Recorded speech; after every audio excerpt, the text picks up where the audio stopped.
Bring in Alex Hogan. She joins us live from the White House with reaction from Washington, D.C. and around the world. Alex. Hi, good morning. So we are hearing quick reaction from President Trump, who addressed the sudden and shocking death of one of his closest allies. So President Trump writing this earlier this morning on Truth Social, quote, Senator Lindsey Graham, one of the greatest people and senators I've ever known, is dead. He was always working and was a true American patriot. Lindsey will be greatly missed. Details and arrangements to follow. So sad. The senator's office shared the news of his death early this morning, citing a brief and sudden illness.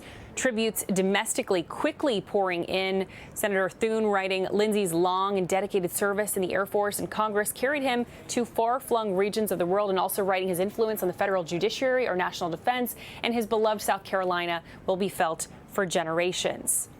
Graham especially advised Trump on foreign policy matters such as Iran and Russia, and he had just returned from Ukraine and on Friday announced an agreement with the Trump administration to move forward on a package of Russia sanctions. The South Carolina Republican was a fierce advocate for Ukraine. He traveled there repeatedly since the start of Russia's invasion, and this is what Ukrainian President Volodymyr Zelensky had to say. He reacted writing, quote, Lindsey was a true defender of freedom and the values that make our world safer.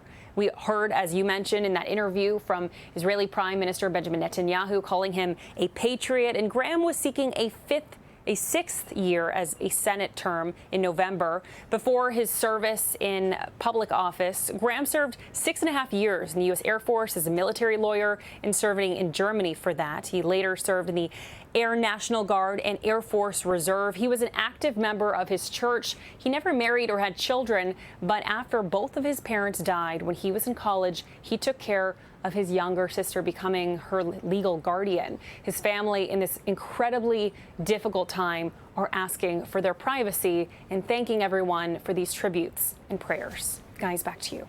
Alex, so obviously figuring out the Lindsey Graham's replacement is entirely in the hands of South Carolina and the governor there. But are you hearing anything out of the White House about any interest that the president might have one way or the other in who Lindsey Graham's replacement might be?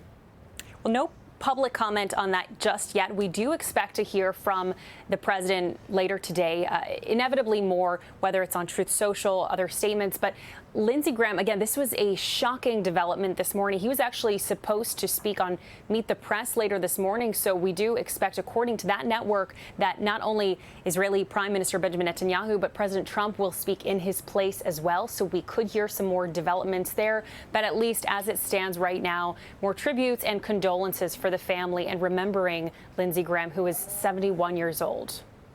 Guys. And Alex, you know, the president has talked so much about his Save America Act legislation, and Senator Graham was a co-sponsor of that. And one of the White House's perhaps strongest allies in the Senate on that, the president obviously just refused to sign the housing bill because of his protest over how Save America Act was being handled. Graham was working very hard to get that across the finish line for the White House. This may be a setback for the White House's effort to lose someone like Senator Graham. Absolutely. It's a great point. This has been seen as an uphill battle. The housing bill, as you mentioned, that did get signed into law officially yesterday, even though the president refused to sign it because he said that was in protest, him not signing it, because he wanted to put more pressure on the Senate to pass the Save America Act. But that being said, there's a lot of questions over what this will mean, losing someone who was a supporter of the Save America Act. It does not help the president's push to make that happen.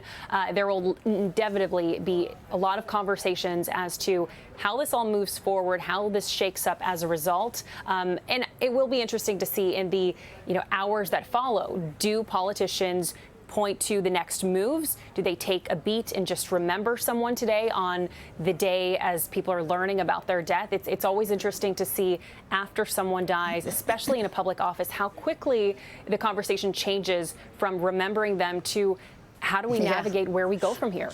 Yeah. Well, Alex Hogan, thank you for being at the White House. Please come back to us if you have any more information coming from the White House on the condolences, but also on the issues that we're talking about right now. As you said, those conversations happen quite quickly.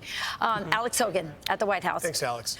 Be sure to like and subscribe for all the Fox News latest on YouTube and catch full shows streaming now on Fox One.